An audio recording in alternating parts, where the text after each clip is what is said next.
Good morning to all of you. Welcome to Legal Matters by Sai Babu Sunkara. Yesterday, we had a lengthy discussion regarding misconduct, particularly professional misconduct. I have informed you that filing an affidavit without signature of the plaintiff or de facto complainant leads to misconduct also.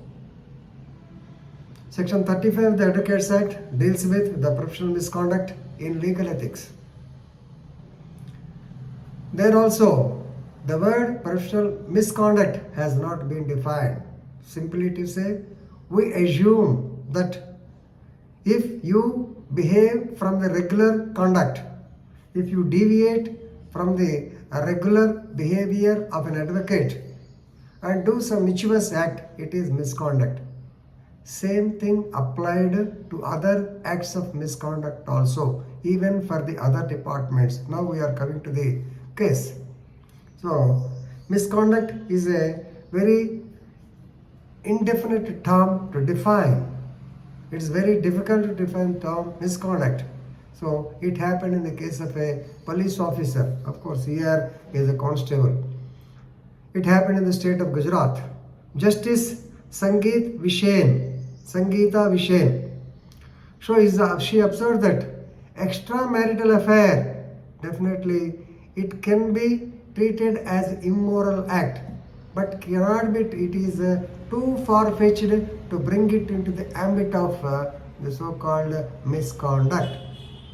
In societal standing point of view, it may be an immoral act, that is extramarital affair.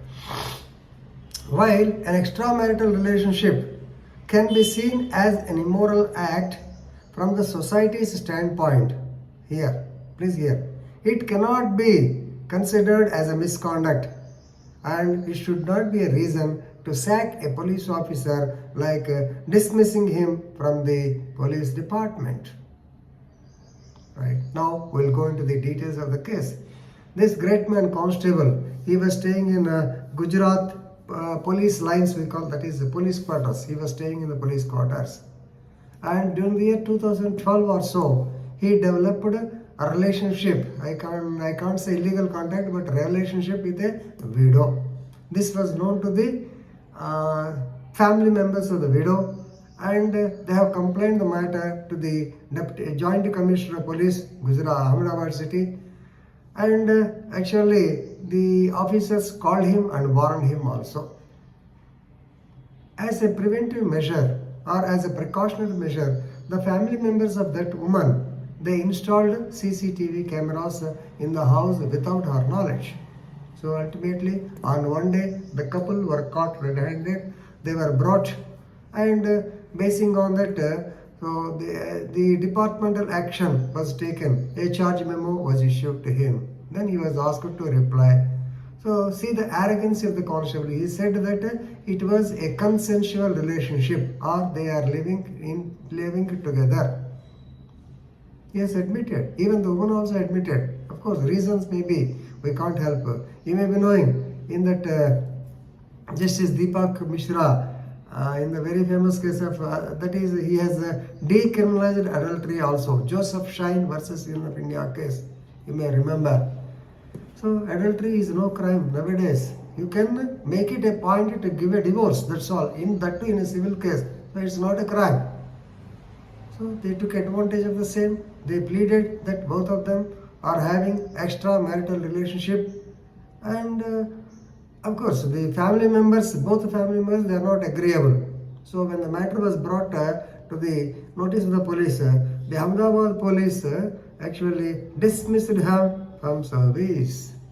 Because it is involving moral turpitude, and this fellow, the constable who is supposed to protect the woman, then he has got illegal contacts with the woman, and he has become unfit to be in the department. That is the version given by the department, and ultimately he was dismissed from service. So agreed by the dismissal order, he has approached the High Court to give a writ of mandamus. Actually his pay was also cut. Right. On February 8th, Justice Sangeeta Vishen, she made the observation that the illegal contact with the extramarital affair between a man and woman can be an immoral act, but it cannot be misconduct. It is too far-fetched to bring it into the frame of the so-called misconduct, and for this misconduct you cannot sack a person, you cannot summarily dismiss a person. So the orders of dismissal given by the Gujarat police, they have been revoked. That means he has to be reinstated, and incidentally you see, he had to be reinstated, reappointed within a month, and pay 25% of back wages since November 2013. It happened he was dismissed in November 2013. So back wages at the rate of 25% have to be paid to him. Right? So this is the judgment given by the High Court of Gujarat. Here in the judgment, the judge Sangeeta Vishen, she has clearly stated that it is true that it is the petitioner is a part of a disciplined force. Definitely, everybody has to agree. However, his act, which is otherwise immoral, definitely we take it as immoral in the eyes of the society at large. But it will be difficult for this court to bring it within the purview of the so-called misconduct.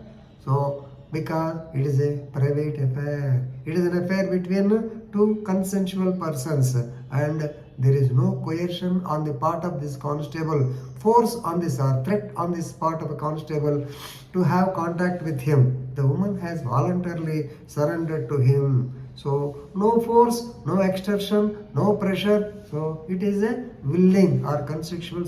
So therefore, applying the aforesaid principles to the facts of the present case. So the act on the part of the petitioner, that is constable, at most it may go to only immoral, right? As viewed in the standpoint of the society's point.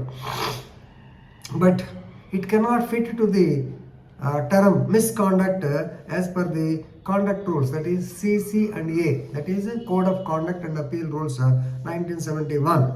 So it is too far-fetched. So therefore, he is to be reinstated, and his back wages also shall be paid to him. But anyway, morally, we feel that it may not be correct. Please remember, it is a legal point. అందుకని మీకు చెప్తుంటాను, disciplinary committee లేకుండా departmental inquiry అంటే వాళ్ళు ఏం చేస్తారు, they will go by the rules whether he followed the rules or not. But when the matter comes to the court, whether there is any evidence or not. And here the important point is so whether the term misconduct can fit into the immoral act or not. So judge has clearly stated that it cannot come under misconduct. It may be immoral. So please remember, this is the just hairline difference. The courts will interpret the law in this manner. Please read the judgment. Of course, I do not have the copy of the judgment. Just it has come in the press. Basing on the press notes and Google, I am giving this video to you. I do not know the name of the case. Actually, I have seen the virtual conference of Gujarat High Court also, but this particular point was not observed by me. But anyway, this is a good case. Please see the video once or twice. Definitely, you can appreciate the legal point. That is, this is relating to service matters, and this is relating to misconduct. So, what is misconduct? That's why Section 35 deals with misconduct, but they did not define the term misconduct. That is the intricacy in this particular case. Okay, thank you very much.